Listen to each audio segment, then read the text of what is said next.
There's a famous quote from Carl Jung that says, "Until you make the unconscious conscious, it will rule your Hmm. life and you'll call it fate." I guess I Yep. want to hear from you, Tula, what your interpretation of, or what your sense of shadow work is, and how that relates to what you're doing, and I guess a bit of your story as well. Sure. Okay, so first of all, that quote that you just said, technically we don't know whether Carl Jung actually did say that or not because there's no actual direct reference for it. However, essentially that is the premise of his Jungian psychology, which is we have to become conscious of what's in our unconscious. And if we're not conscious of our unconscious thoughts, memories, behaviors, patterns, then it will influence our everyday life and we won't necessarily recognize the influences, but it will have an effect, a significant effect that can actually potentially affect every aspect of our lives. So for Jung, who was a Swiss psychiatrist, psychoanalyst, very profound thinker, deep thinker, and for Jung, he said basically we have to individuate. In other words, we become an individual in our own right, and that's the goal of life. And as part of individuation, we have to conduct our own shadow work and become conscious of what's in our unconscious. Yeah. Very succinct, thank you. Yep. And so, with the kind of shadow work that you're doing, and because I Mhm. wanted to differentiate between, shadow work because it's such a huge, from what I've seen in the spiritual communities that I've been a part of, and Mm. different groups that are into personal development, there's Yep. this, collective consciousness, we'll put it to reference Carl Jung, around what Yep. shadow work is and what it isn't. Could you define, in Yes. your unique way of doing it, what it is, Yep. and I guess how you came upon doing it the way that you do it? Okay, so there is regular shadow work, which is becoming conscious of the unconscious. And then there is a method that I've developed over the last 14 years. It wasn't intentional, I didn't set out to create a therapy.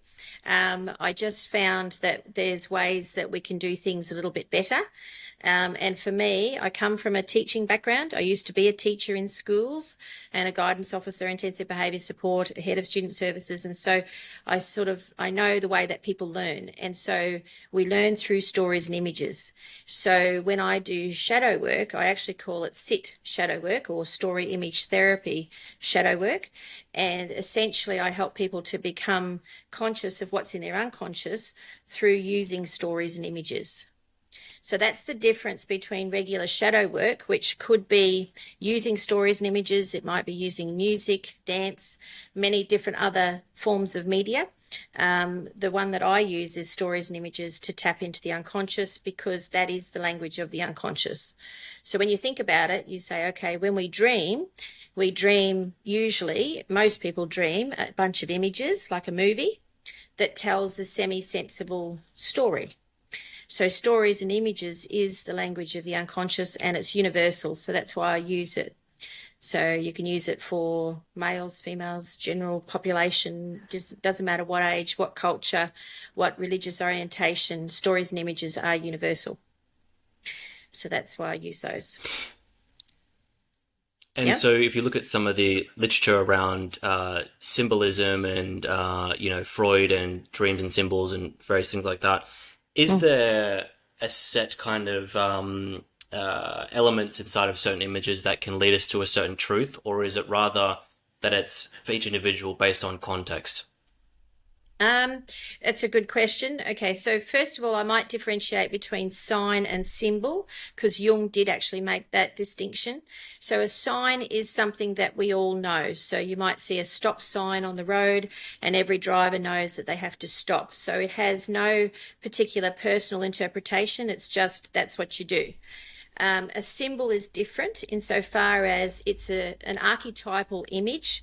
So, for example, you might have the rose as a symbol, and it can symbolize universally. It could symbolize love, it could symbolize the mother.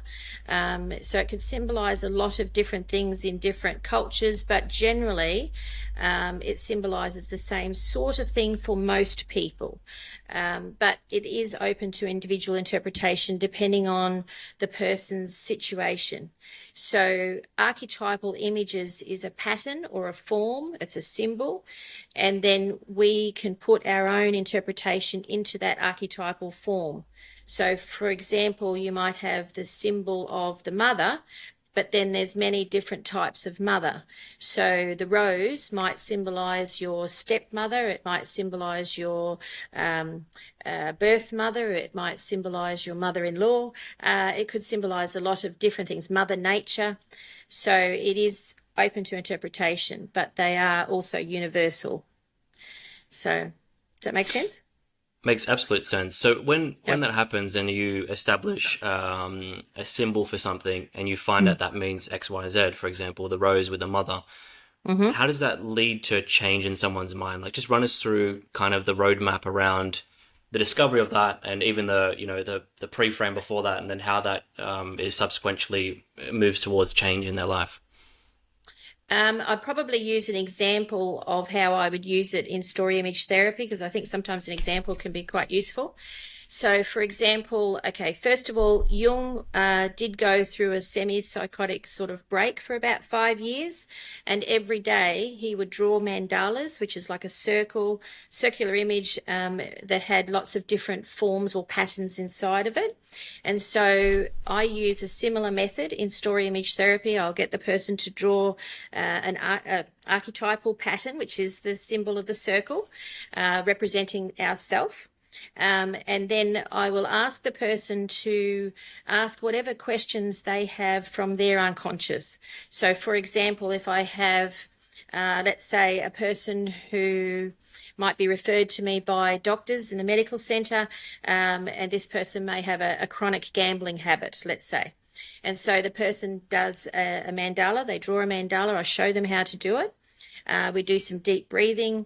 I put on some relaxing music, and then we write down what the question is that that person wants to have answered from their unconscious. So, for example, I might say in story image therapy, I might say if the person would like to know why they keep gambling, that might be the question that they want to have answered unconsciously, because they can't get the answer consciously.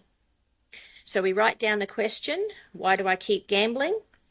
And then the person draws an image in the mandala, and then we analyze those images that's in the mandala to try and generate that person's gambling story. Why do they keep gambling? So that's how I tap into that person's unconscious. So it's not me that's interpreting what the images mean. It's actually the person who's done the drawing, but I can help guide them. So I'm not telling them what it means, but I'm helping them to find their own answers. Hmm. And do you Yeah. feel like a lot of current psychological practices don't incorporate this, and rather they're kind of sitting on the conscious mind of like, this is what happened, this is the experience, and talking through the the situation, as opposed to what is the source of that? Has that been your experience with traditional psychology, and is that why you've shifted towards is it SIT, they say, SIT? Yeah, sit. Yep, sit. Yeah. I call it sit for short. That's exactly right. So I've been teaching and counselling now for 30 years. So it's a long Wow. time. Yeah, long time. And I've found that we have to go deeper to the root cause. Just having cognitive conscious strategies is not sufficient for a person to have long-term sustainable change.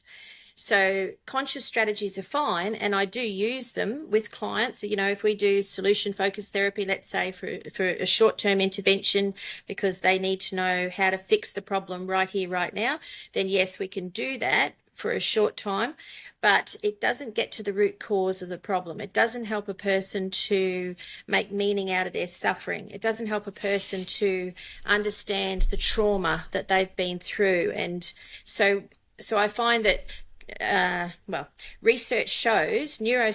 research shows that 95% of our brain's activity is actually unconscious. So it's only 5% of our brain's activity that's actually conscious. So using cognitive conscious strategies is not sufficient. So that's why I use SIT, story image therapy, to help a person to go deeper. because that's the way we get to the root cause of the problem. Where does it actually stem from? How do we actually work on, let's say, making meaning out of our suffering? Conscious strategies are not sufficient for that. Do you feel like that the underlying layer to being human is that we live by stories, and we either have empowering stories or, and I know this is very simplistic, but we have empowering Mm. stories or disempowering stories. Do you Mm-hmm. feel like when we suffer, Mm. we have a inaccurate story perhaps that isn't guiding us along the right path? And is that Mm-hmm. what this work is doing? It's helping us to understand A, what our story currently is, and B, what the right story might be, based on bringing that consciously to your mind.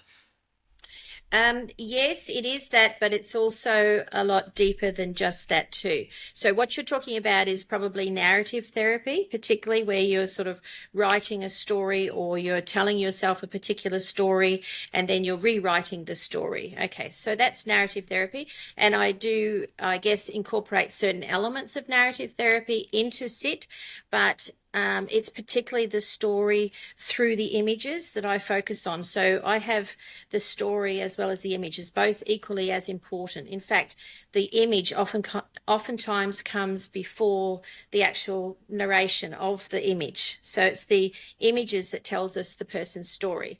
So it would be more a case of saying, what images has this person got in their mind? What is it that they're holding in their mind, the picture of themselves that is influencing them to have a negative story about themselves or an incorrect story. So it's very much around the stories and the images rather than just the story. Yeah. Okay. And Mm. just to run right at home as far as the definition goes, do you have an Yep. example of maybe a particularly complex or interesting story around some work you've done with someone, and what symbols were showing up, if you're able to? Because it'd be Mm-hmm. really good to hear what it's Yep. like in action. Yep. Okay. Gee, I talk to lots of people with lots of different issues. But for example, okay, I had a very high achieving person, used to bring in $1 million contracts into their organization. So very high functioning, very high achieving person. But when we start talking and doing sit shadow work, we identify that this person actually has a very negative evaluation of themselves. In other words, they have feelings of inadequacy, feelings of inferiority. Which is not congruent with what this person's actually achieving. This person's actually very high functioning, achieving extremely well financially and in every way, but still has feelings of inadequacy. So to help that person to identify, why do I still feel inadequate when everything else is telling me that I'm actually very high functioning? Why do I continue to feel inadequate? That would be the question that we want to have answered from the unconscious. So I would use a few different methods. One method I would use would be to draw the mandala and analyze the images that the person has drawn in their mandala. So that's one thing that we would do. Another thing that we would do, for example, is once we've identified what the story is that the person's telling them themselves, I would then use, let's say, archetypal cards. So I have different cards from different cultural backgrounds, depending on what that person's background is. So if the person, let's say, has a Celtic background, then I will use cards from Norse mythology to try and tap into redirect their story. So we will look at the story of Thor, let's say, of strength, and how does, like if you look at Thor's hammer, you'd see it's that dichotomy between light and dark, between strength and compassion. So that's the symbol of Thor's hammer. And then, for example, how does that relate to this other person's story? So the symbol, for example, of when do they feel strong? When do they feel destructive? This person that I was talking about, when they drew their mandala, they actually had a symbol.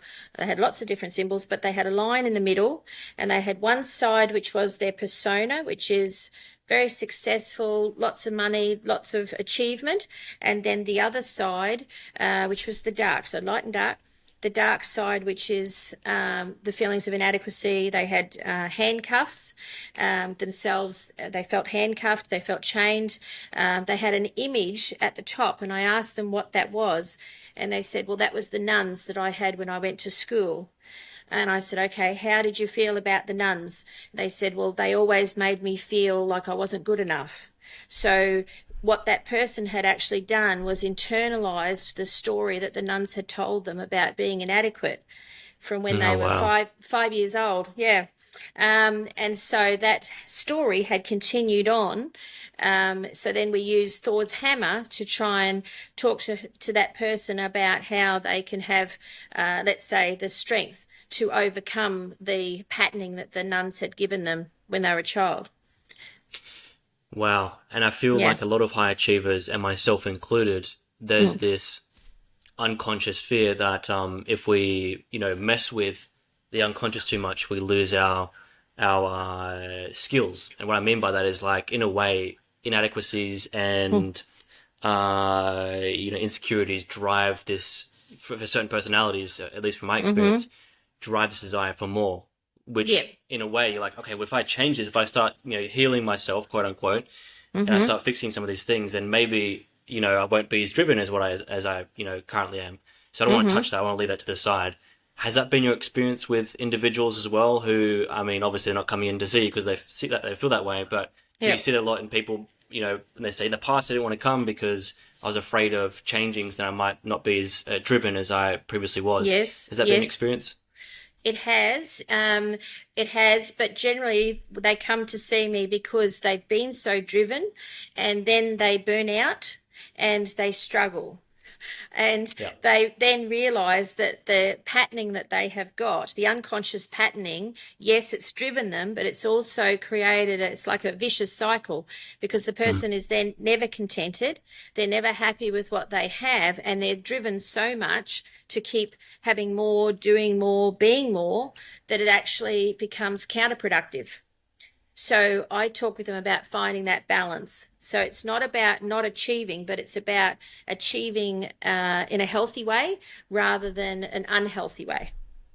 Yeah. It's a case of the vessel breaking down. I've had this before, Yeah. especially in the last couple of years, where you can put as much pressure as you think you can onto the body and onto your mind, but eventually Yeah. there'll be Yeah. cracks in the vessel, so to speak, and that comes from, Yeah. nervous system dysregulation, Yeah. IBS, Yeah. broken sleep, which then leads to a host of other problems. And then That's you start right. thinking to yourself, like, what am I, why is my body doing this to me? And you start to then think it's the body, when Mm. really it's the pressure you've been putting yourself since you're maybe a kid from these stories you tell yourself. So I can see how it comes full circle, kind of like a Yeah. snake eating its own tail, so to speak, speaking about Yeah. symbolism. Yes, that's right. The Uribos is true. Yeah, look, I'll give you an example because actually what you're talking about is very true. I had another very high achieving individual whose company used to get awards, regular awards. Okay. And the person was so driven to achieve and everything was going extremely well, but would get the award, wouldn't really appreciate the award and was just sort of waiting for the next one. So there was no actual gratitude for what that person had actually achieved. And so we're starting to go back and I'm saying, okay, so this is when we start moving into adolescent shadow work, but doing it through stories and images.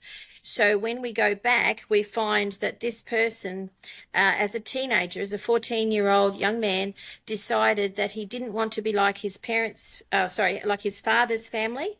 They were not very high achieving, unemployed, and decided that they would rather be like the mother's family, where they were in business and they were doing very well, successfully, financially, etc. And so they made a distinction at 14 that they wanted to be like the mother's family and very much not want to be like the father's family. So that drove them for the rest of their adolescence and and adult years to not want to be like the father's family.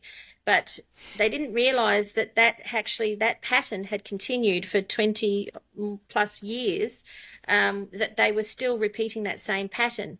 So they'd gotten into a habit of achieving but not appreciating the achievement. because they were so driven not to be like the father's family. But they didn't realize that until we did sit shadow work and looked at the root cause of where that actual drive came from. Wow, So that's so fascinating. yeah, it's interesting.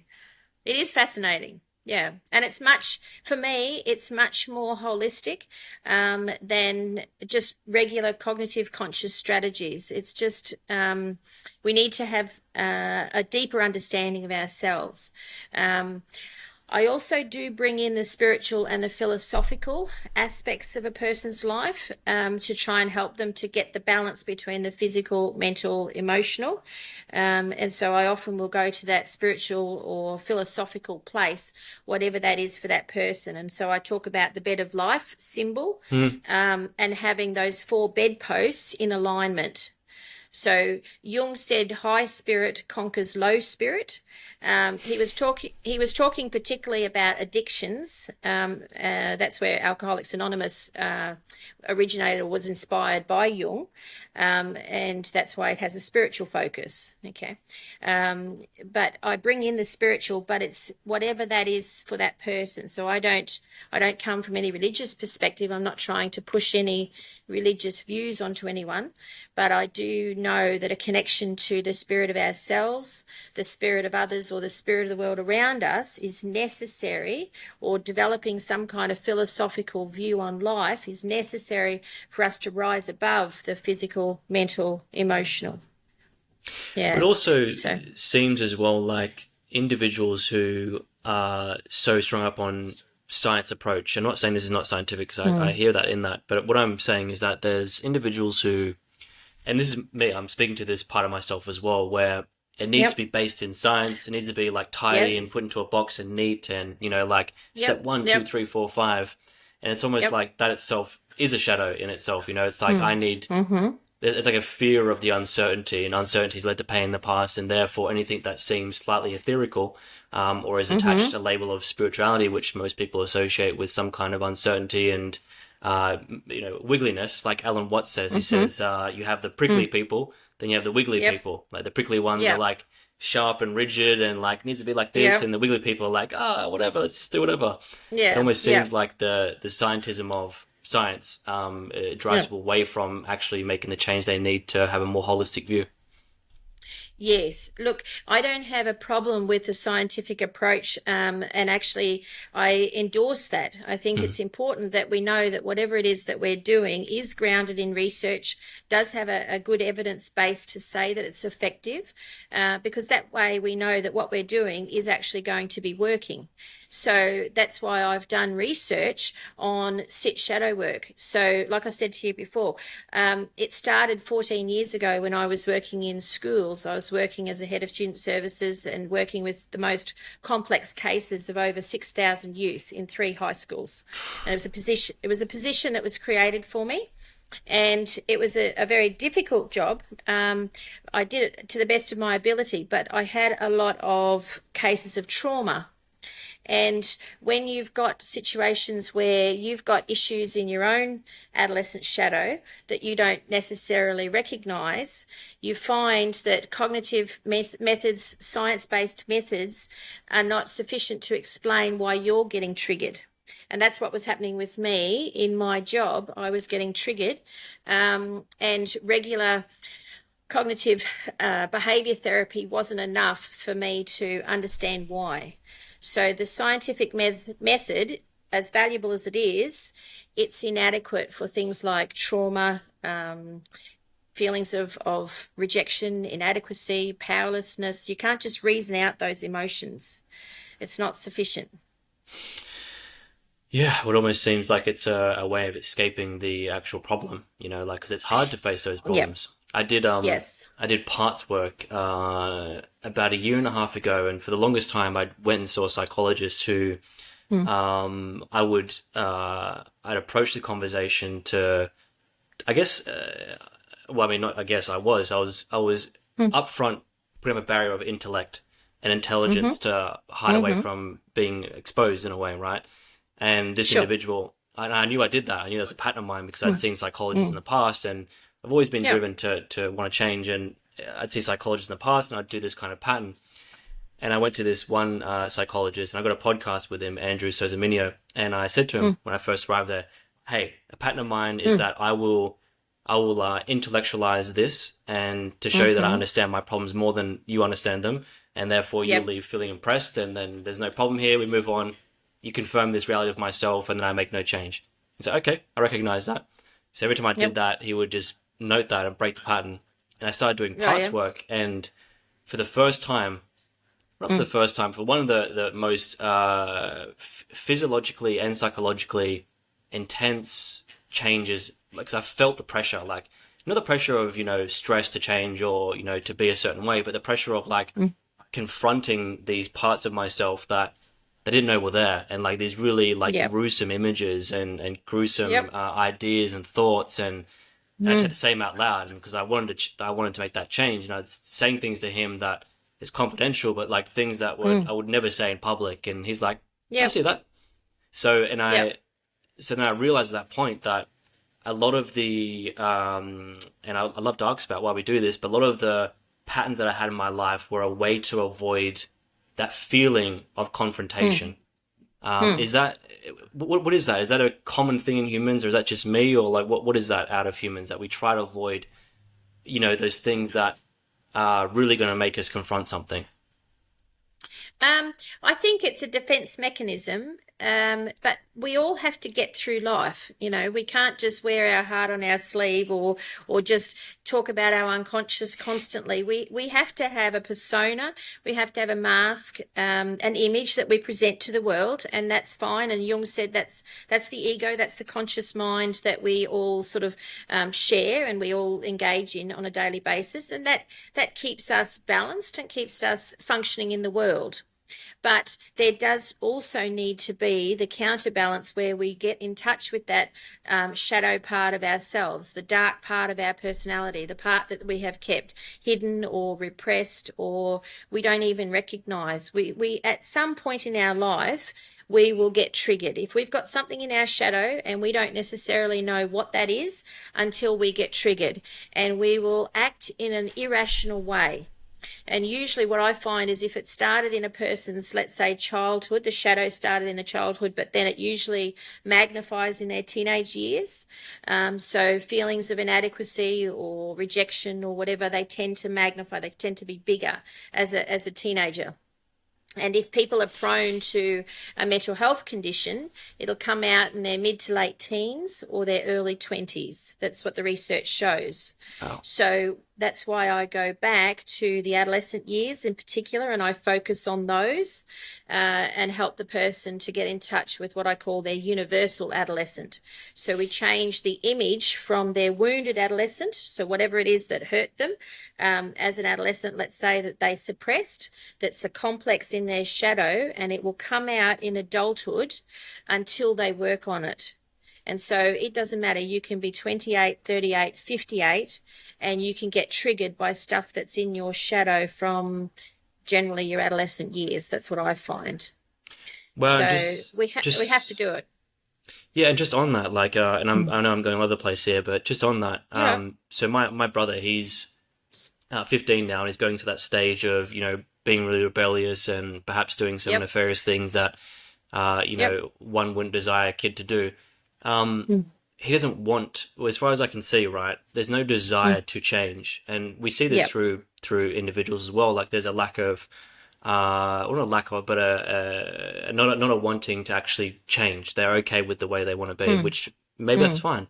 What do you Mm. do in cases where a teenager, for example, we can Yep. extrapolate from this, adults as well Yep. that are listening. Mm.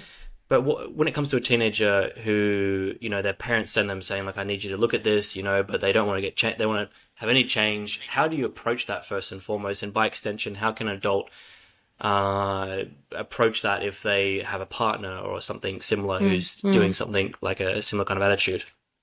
Yeah. Look, it's a good question. Sometimes parents will refer a young person to me and they'll say, here, fix them. Okay. If that young person doesn't think that there's anything wrong, then I've got Buckley's of being able to get them to have any level of real insight because they're just not ready. So the person does have to be ready, and generally they're not ready until they've been through a fair bit of pain. So Yeah. if they're still 15 and mucking around, let's say with drugs or whatever, I mean, I used to run drug education groups in schools. And so I would have the grade 11s selling drugs to the grade 9s. Okay. So I would try and run drug education, and the principal said, fix them, do something. And I'm going, okay, well, so I ran drug education groups with these young people. Now, if I just tried to say to them, just you need to stop doing your drugs, and I try and come down from an authoritarian perspective, they would tell me where to go. Okay, I would have absolutely no effect.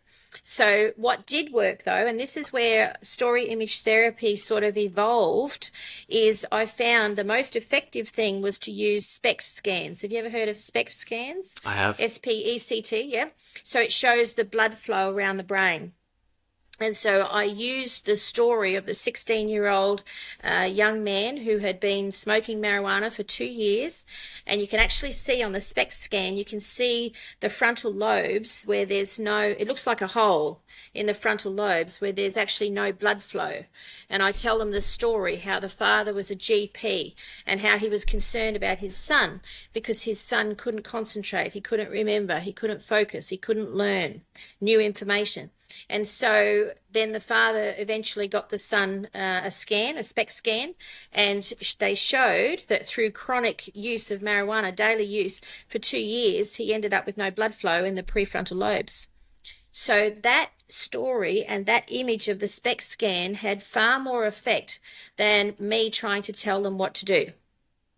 So that's where the stories and the images, and that's, as I say, that's sort of the evolution of SIT came from. Was through me finding just through my own sort of, I call it Jungian action research. So action research is where you try a method and then you analyze the results, you discuss it with the person, and then you try another method or try to improve it, and then you discuss the results with the person, and then you try and improve it again. So it's cyclical action research that I was doing in the schools, and then also in private practice with adults, and finding the same thing. The stories and the images consistently came up as the way that we change human behavior. Wow. Yeah. That's why I use stories and images. Yeah. And when it came to ADHD, because I'm sure you've seen a lot of that, especially in, Yep. it almost seems like it's, there's probably many reasons for it, but it seems almost a part of growing up these days. So there's Gabor Mate who talks about a lot of trauma-based, information and approaches and things like that. And he says that Yep. ADHD is from when kids, and this is me paraphrasing massively here, but from when kids have no choice to get out of their suffering other than to split their attention in many directions, which then begins the habit of ADHD. Do you agree with that analysis? And what is your approach on ADHD, generally speaking? I don't know that I agree with that 100% because there are people that I see, young people, adults, older adults with ADHD that haven't necessarily got a trauma history. So I don't think that we can say it's all a splintered personality or it's a personality that's sort of broken off in response to trauma. But certainly some people with ADHD would have that sort of trauma background. Certainly, I acknowledge that, no problem. The other thing I do find, which is another interesting one, I haven't done any research on it, but I would be curious to know people who have a trauma background. I find a lot of them are actually highly intuitive because they've had to develop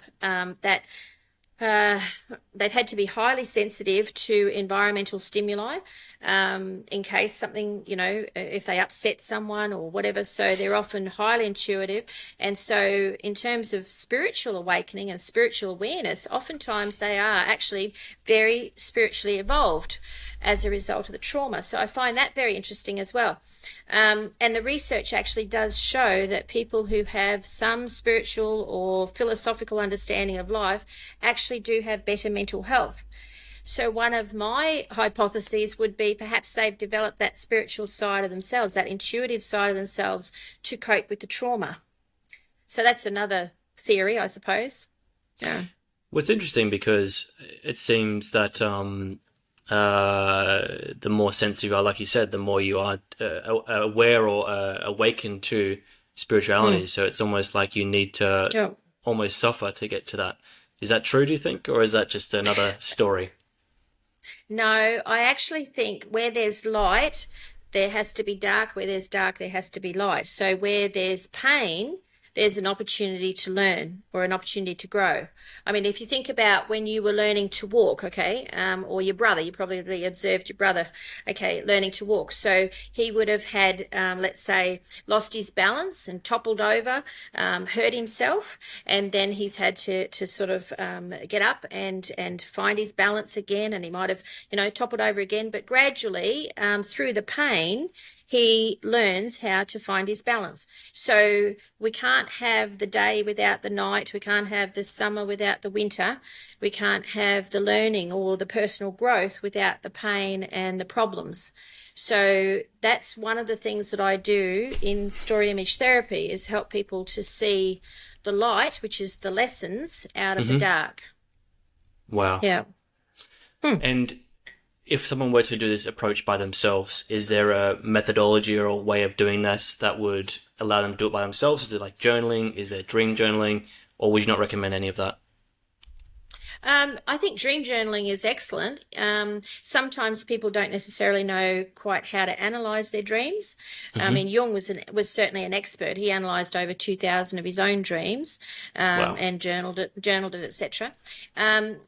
I actually have done my own sit shadow work and journaling, my journey of being triggered. So I was triggered in my job when I was 38, and I had feelings that were reminiscent of when I was a teenager. So I had very difficult teenage years.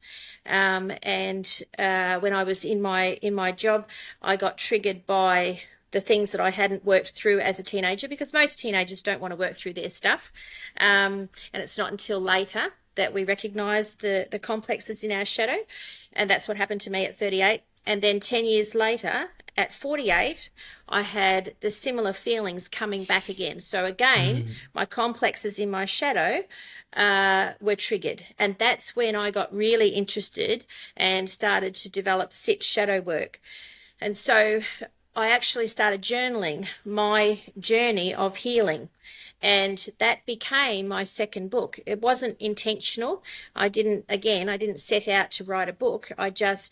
The journaling that I did as part of my own healing process is what became that book. So I've actually got step by step how I've done that in my second book. It's called The Rise of Jung in Me. Hmm. Yep. And I've also got 6 case studies of how I've done story image therapy, sit shadow work with young people to heal their complexes as well in their shadow. So Wow. that's also in the book. Yeah.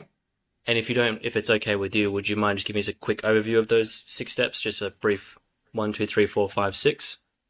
Well, they were 6 case studies of Oh, sure. individuals that I had counselled, and they were kind enough, young people, kind enough to allow me to share their story with others. Obviously, all identifying information was removed, but they're sharing their story of their own healing process using sit shadow work. So that's in The Rise of Jung in Me as well.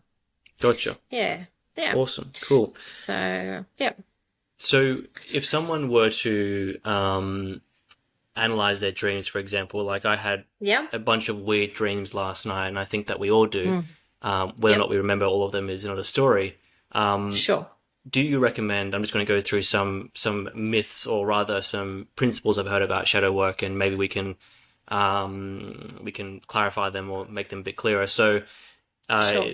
one of the narratives I've heard is that, or the stories or the ways of doing things, is that you first thing in the morning when you have these dreams that you remember, just write them down. Mm-hmm. Is it the Mm-hmm. best way to start to tap into the unconscious, or is that not true?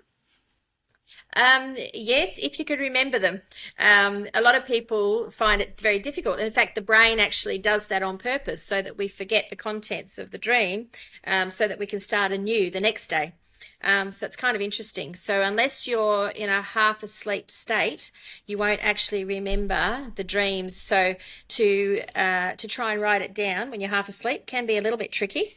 Some people are really fortunate. They have lucid dreaming and they can remember all the details of their dream. They can actually direct their own dream, etc.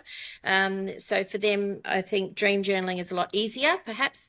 But certainly if you can remember them, or even just put them on a voice recorder, just on your phone, just press record. And if you're half asleep, you can just talk into the voice recording. And then later you can start to analyze your dreams. I do dream analysis with people in sit, but again, I'm not telling them what they should think that the dream means.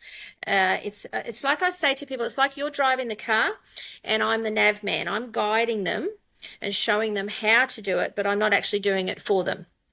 So I use it's a tool that's online. It's a very accessible resource. It's called Dream Moods Dictionary. And I use that with people. We analyze the symbols in their dream. So let's say, for example, if they dreamed about death, the concept of death, okay, that could be a tricky one for some people. Sometimes people worry that there's going to be a death, their own death or someone else's death. And I'll say to them, look, it doesn't mean that this is a prophetic dream. The death is a symbol of something else. It could be, let's say, it's the symbol of something coming to an end, a new beginning, So you're looking at specifically the symbolism of whatever that thing is. And you can use Dream Moods Dictionary to do that. Yeah, so it's good. And do you feel like words often so they say that words are like fingers pointing to the moon, right? They're not the moon itself, but it points to what the moon might be. Do you think that sometimes we can get lost in words, especially those, how would you say, intellectual types who want to use words precisely? Do you feel like that doesn't tell the whole story? And that actually holds us back sometimes? It can. I actually use words in the form of storytelling as what we call bibliotherapy. So when I did my doctorate, I actually wrote a young adult mythic fantasy novel, which I now use in sit shadow work. So people will tell the story of their, they will read the story and put their own story into it. So as they're reading about the characters and what the characters went through in the story, I'll ask them to journal at the same time. So they're reading at the same time as they're actually making a few notes. And then once they have finished that chapter, I'll then ask them to go back and any emotions that they had. So if they were reading a passage in the novel and they got an emotion of anger or sadness or just any emotion whatsoever as they're reading the novel, I ask them to just jot it down. And then when they come back at the end of the chapter, they then start to drill it down and go deeper into why did I feel sad when I read that passage? Or what was it about that scene from the story that made me feel uncomfortable? So they're starting to drill down through the words, but it's particularly the images that the words gives them or the emotional reaction that they have to that image. And so that's how I do bibliotherapy in sit. And I think that each word has a different meaning and felt sense for everyone. Like if someone speaks another language, and they start to learn English, for example, there's a much different felt sense with the words as opposed to speaking their natural native language. So I think words mean things to other people. And what I feel is that a way to connect with the shadow or with, using my own terminology, and correct me if I'm wrong here, is to understand, to indirectly speak to the unconscious as opposed to trying to directly get that, using storytelling, using symbolism, using different ways of like images and drawing and things like that to actually tap into that and to bypass the conscious mind, so to speak, or like the executive thinking. Yeah, that's right. Exactly. I'll give you an example because, as I say, sometimes examples are quite useful of what you're saying in terms of how different people interpret the same thing, perhaps. So just as an example, okay, so I had two clients around the same time. One was a young person who was almost legally blind. Okay, so they just needed one more operation, and if that operation was not successful, then they would be considered legally blind. So that person used to listen to a lot of audiobooks because they couldn't read. Okay, at the same time, I also had a gentleman who was actually referred by his parole officer. So he had held up a service station, and the parole officer had referred him to me for counselling. And so he had very low literacy levels. Okay, so both individuals couldn't read for whatever reason, and so I've got my novel as an audiobook as well. It's called Shadows of Silverheim. Silverheim meaning our unconscious, and shadows of our unconscious. Okay, so I've got it as an audio book, and I actually had these two people, the two gentlemen, one that, as I say, was almost legally blind, the other one that had held up a service station and wasn't very literate. Okay, and both of them listened to the audio book. They listened to the first chapter of the audio book, and the one that was legally blind, I asked him to write down how he felt about the chapter, and he wrote down when he was listening how he felt about certain scenes. And so for him, he focused on the scene where I've got the character Jack is playing on the PS4, playing God of War with his friends and smoking weed in the garage. And this person that was listening to the audiobook said, I got triggered by that. And I said, okay, what was it about that triggered you? And they said, I realized listening to the audiobook how much time I had wasted in my life doing the weed and, just mucking around with friends. The one that held up the service station didn't pick up on the smoking marijuana at all, and picked up on the scene where the father is complaining in the kitchen. And I've got parent-child conflict in the novel, and they picked up on that, and they said that triggered them. And I said, okay, what was it about that triggered you? And they said, well, I had a father that was always complaining. Nothing was ever good enough.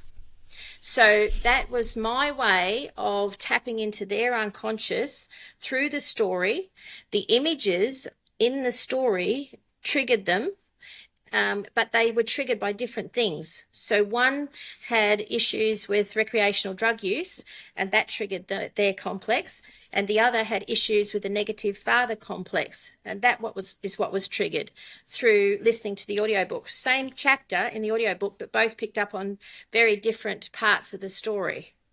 So that just explains what you were saying before about how different people have different interpretations, and you've got to bypass the conscious mind and go to the unconscious through the stories and the images. It's so fascinating how people have different responses to different things. And I think half the issue is, or rather half the problem is, that we force our version of what reality is onto someone else, and we feel like we need that someone feels the same way we do about something when it's completely different for them. That's right. And, different experiences, different, life situations and upbringings, and it changes everything. Well, it also gives me a guide to know where to target the counselling. So instead of me, let's say cognitive behavior therapy is very prescriptive, right? It says this is what you do, session 1, session 2, these are the things that you do to try and help a person change their patterns of thinking. And if you change their thoughts, you can change their feelings and you can change their behavior. The trouble is every person is different. And so a one-size-fits-all approach doesn't work. So because each person's experience is different, what's in their complexes in their shadow is different. So I can't say this is what you should do or this is what we need to concentrate on, because it depends on what's in their shadow as to what we need to focus on. So somehow we've got to tap into their shadow, find out what the actual deep-seated issues are, and then work with that. So that's where the stories and the images are useful, because they can guide me in terms of what do I need to focus on. Makes sense? Makes perfect sense. And where can, if people want to find out more about your books and potentially even work with you in the future, Sure. do you have courses that you do and various things like that, or? Yeah, so now I'm starting to run workshops for people to do their own sit shadow work. Great. I'm writing my third book now called Frog and the Scorpion in the Boardroom. And that's actually for professionals and corporate, because I'm getting a lot more of those clients who are stressed out, burnt out, miserable, and needing to work on their own unconscious issues to help them to be more productive.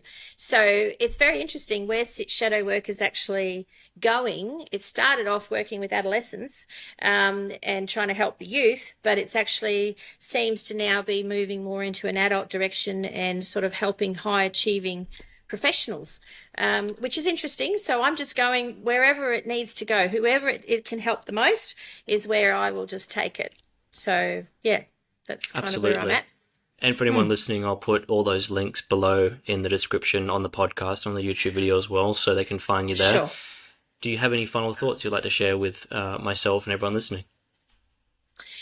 I think if anybody is struggling, most likely they've got unconscious issues, complexes in their shadow, and unless they actually do take the time, it's not easy, it's not fun, it's actually quite confronting. But unless you do it, it really will direct your life. Your unconscious will direct your life, and you'll call it fate. So it's absolutely vital if you want to be the best version of yourself that you can. Yeah. Thank you, Toula. It's been a pleasure. You're welcome. You're welcome. Thank you. Thanks, Luke. Okay. All right. Thank you for watching this episode of the Getting Mental podcast. If you like this episode, then you'll love this one here and this one here. Check them out.